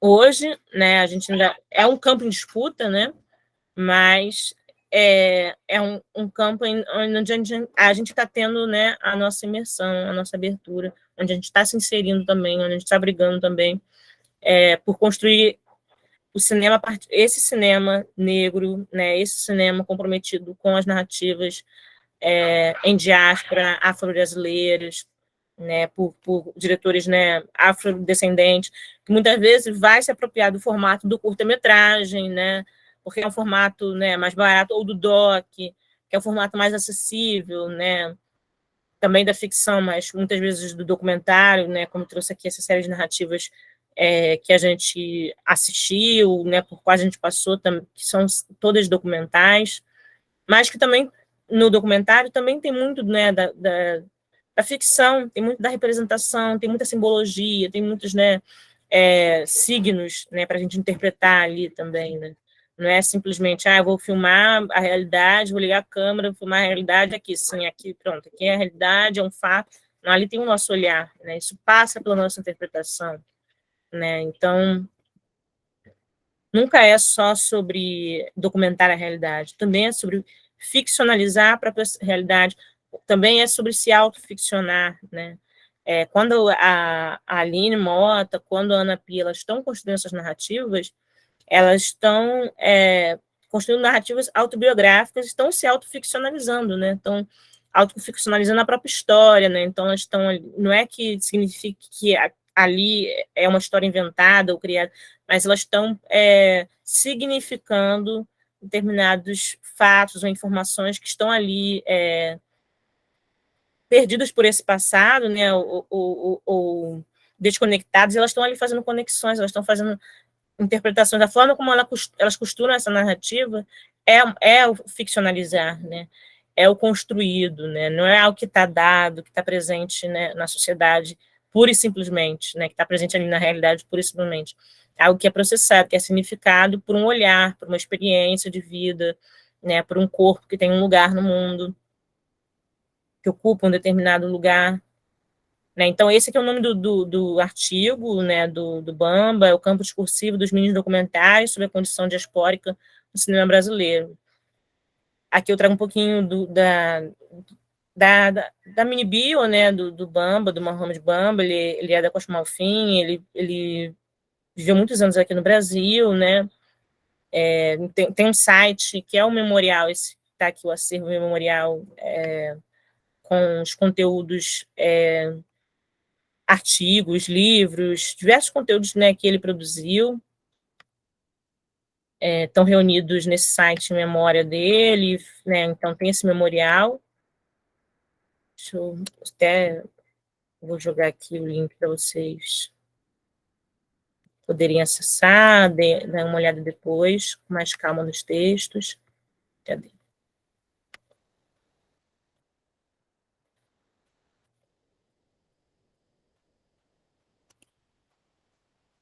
Mas a gente avançou um pouco, né, do horário, a gente também não começou exatamente no mesmo horário, né, a gente começou era 4h15, né? Eu vou fechando por aqui, gente. Mas eu vou deixar aqui uma tarefa, e aí quem quiser fazer pode sentir à vontade, assim, para a gente fazer. Eu gostaria que vocês assistam depois esse filme aqui da Safira, que é aquela realizadora que eu comentei que faz esse resgate de memória, que é o Vimeo. Eu posso mandar todos esses links para vocês depois pelo e-mail, né, para salvar aqui o chat, para a gente não perder esses links aqui. E aí o que eu vou propor é que vocês assistam esse filme da Safira. Ela traz no início, ela traz uma imagem, que é a imagem geradora, né, da narrativa, que desperta, né, a fotografia que desperta, né, que é esse disparo, né, para a construção da narrativa, e ela traz uma poesia da Conceição Evaristo, que vai falar dessa ancestralidade, né, do que significou a voz das nossas ancestrais, né, a voz de ancestrais num passado mais distante, num passado mais recente, né? E o que é esse devir, né, esse futuro, que é essa nova geração das filhas, né, e filhas de mulheres negras, o que elas estão construindo, né, esse sankofa, né, de olhar para esse passado para projetar, né, e construir vida, né, novos saberes, novas invenções de mundo, novos projetos de mundo, né, de mudar, de repensar, né, como as coisas estão construídas na sociedade, estão, né, não tem nada dado, né, nada definitivo, então a gente pode reconstruir, a gente pode significar de outros lugares, né, então essa poesia da Conceição fala, né, um pouco sobre isso, né, sobre ancestralidade, né, para mirar o futuro. E o Travessia é um curta que parte desse lugar de uma memória, né, que a Safira fala, é um projeto que eu realizei, que a partir da memória estilhaçada, né, fruto do apagamento histórico da população negra no Brasil. Por eu ser agora uma mulher negra com uma câmera na mão e muitos sonhos no peito, que o curta se fez. Foi no gesto de garimpar fotografias de mulheres negras nas feiras de antiguidade do Rio de Janeiro que encontrei a fotografia que abre o filme. Todas as fotos que encontrei nesse espaço provinham de álbuns de famílias brancas. Logo, elas refletiam esse apagamento das pessoas e famílias negras. E aí, essa que é a imagem legisladora, né, que a Safira está falando, ela reconstrói essa imagem, né, no curto, ela reconstrói essa imagem aqui. A partir dessa fotografia, ela pensa o Travessia.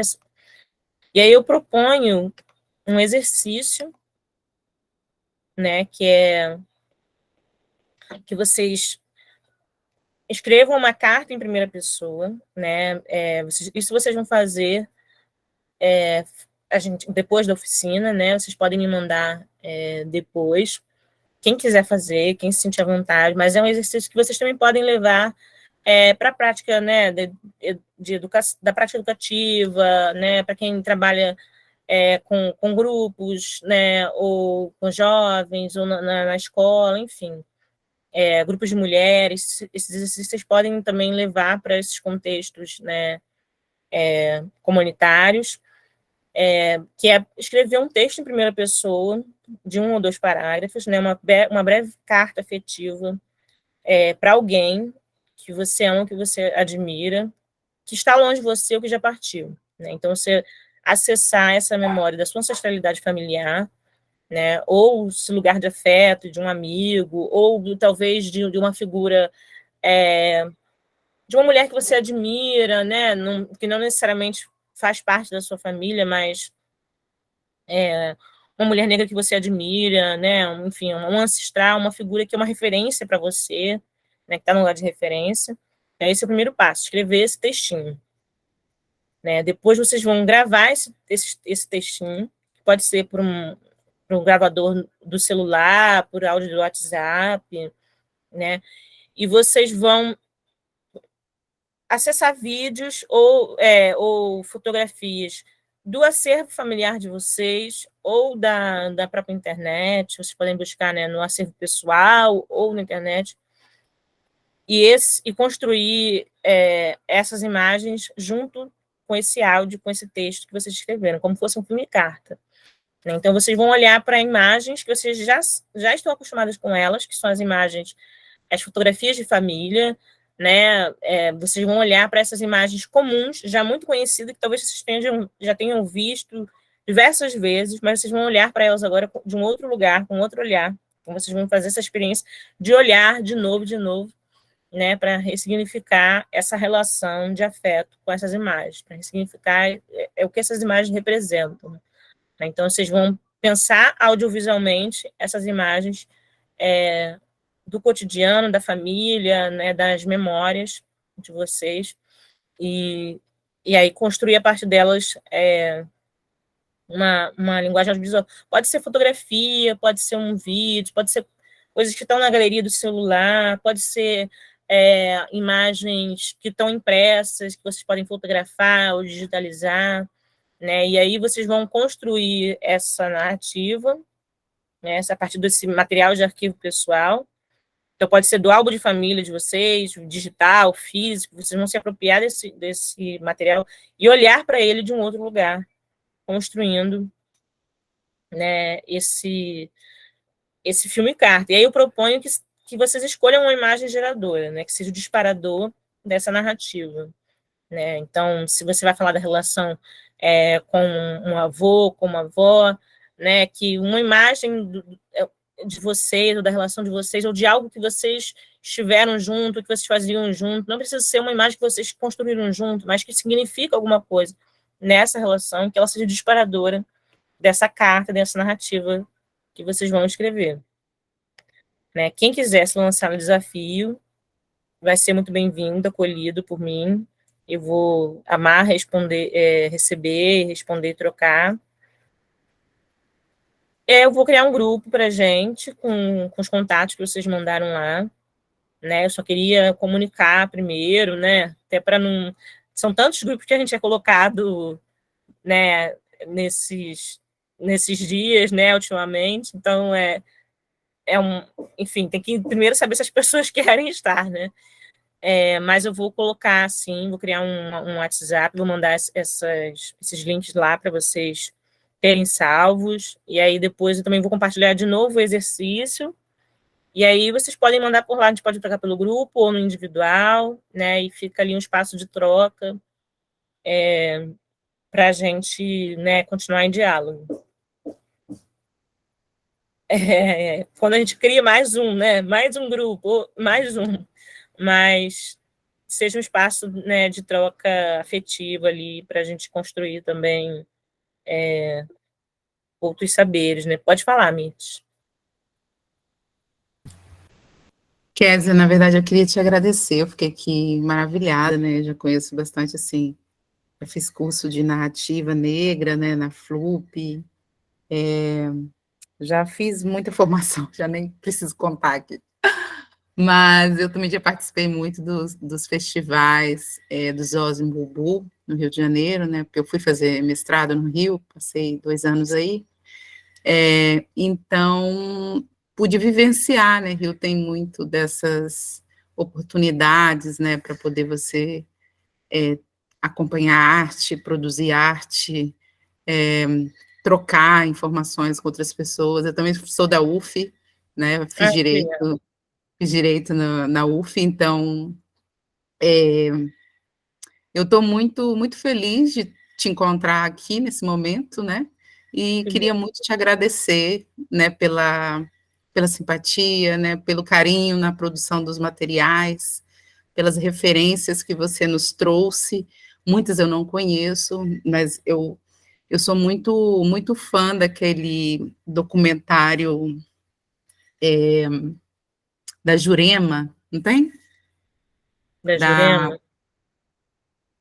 Jurema, não. É um nome semelhante a esse.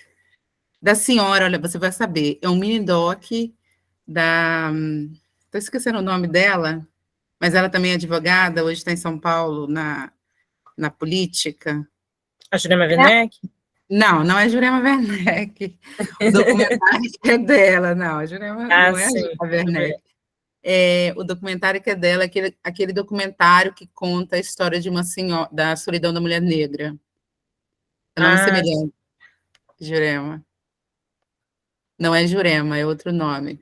Se alguém lembrar aí, por favor, fale. Mas o documentário conta a história de uma mulher negra, idosa. Sim, a Viviane. Viviane, isso, a Viviane, grande amiga, meu Deus do céu. E ela é a tutora quer dizer, do trabalho, né, do Zózimo no Brasil, sim, né, e no mundo. Então, a Viviane fez esse documentário, eu amo muito, assim, esse documentário, a forma como ela produziu, né, e é uma referência para nós. É claro, todo mundo fala da Viviane, né, então, eu acho que é uma outra referência de mulher negra, né, que produz cinema de uma forma muito constante, né, o trabalho dela, tanto na Bahia como em São Paulo, como no resto do mundo. Na África, né, ela também faz trabalhos na África.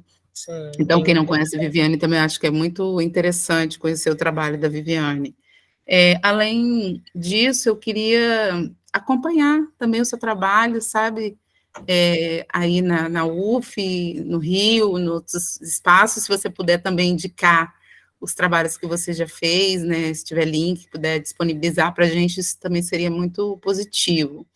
A Sim. comunidade, ela tem produzido, né, esses documentários a partir da memória, e tem sido muito importante para a gente acompanhar experiências de produções, até porque a gente optou por fazer documentário, porque é a linguagem que melhor conta as nossas histórias, sem uma necessidade de um roteiro tão fechado, né, de um roteiro tão construído, né, assim, engessado, e permitir também que essas vozes, elas tenham autonomia para poder ecoar, né, essas vozes de mulheres negras, e são filhas da Yaya, né, então a gente está pensando como contar a história dela a partir dessas vozes, né, são muitas pessoas que estão envolvidas nesse projeto, e eu fico, assim, muito maravilhada, né, que mesmo distante eu consiga participar desse processo todo.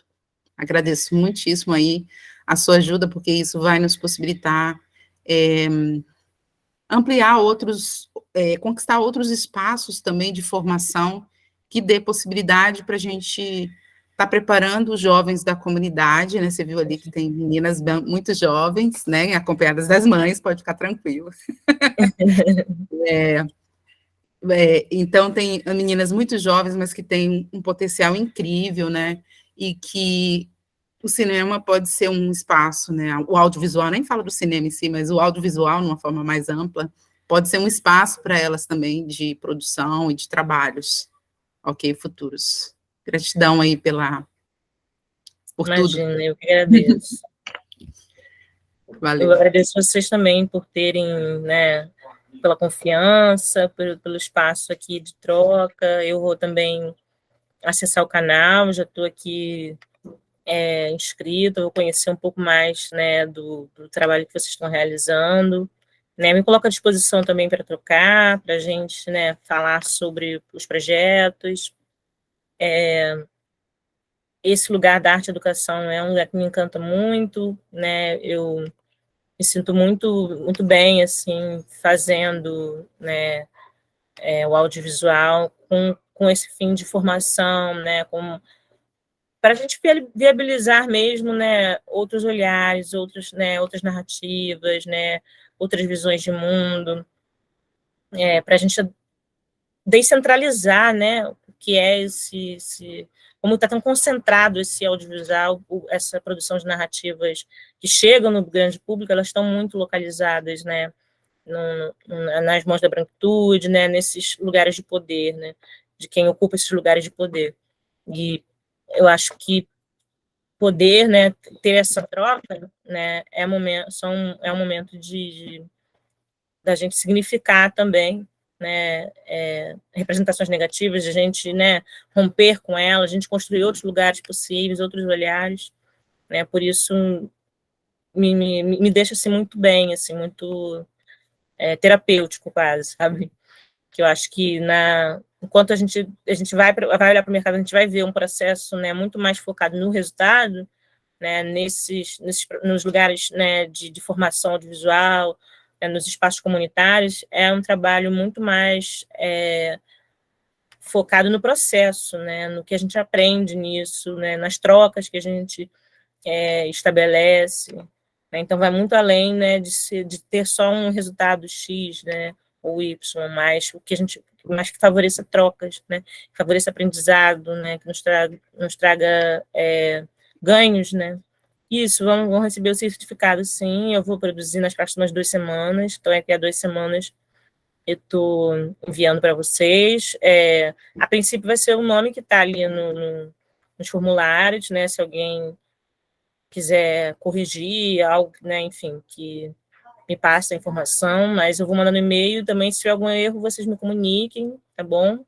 Alguém mais quer falar, né, estou caminhando para a gente fechar também, mas se vocês quiserem,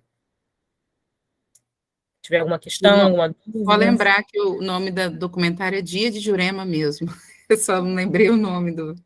Agora que eu lembrei, dia de Jurema, não é isso? Jerusa, é de Jerusa. Jerusa, nossa, dia de Isso. Jerusa. E eu tô Um na dia com Jurema na Jerusa. cabeça. Isso, Jerusa. É, Jerusa. Obrigada, lembrei. Ele está disponível no YouTube, é um curta muito bacana, assim, também. Ela depois, né, fez o longa também, Um Dia com Jerusa, que está disponível em algumas plataformas. Também é um trabalho muito bacana que a Viviane, né, faz de formação, né, com roteiro, voltado, né, para mulheres negras, para narrativas negras também, para mulheres e homens negros e para as narrativas negras. Para mim é um prazer, gente. Eu gostei muito de estar com vocês, passar essa tarde. Eu agradeço pela partilha, pela confiança, por estarem aqui, né? Quem não pôde ficar até o final, mas quem ficou também, muito obrigada. Eu vou terminar aqui a gravação e queria agradecer mesmo, né? Se tiverem alguma questão,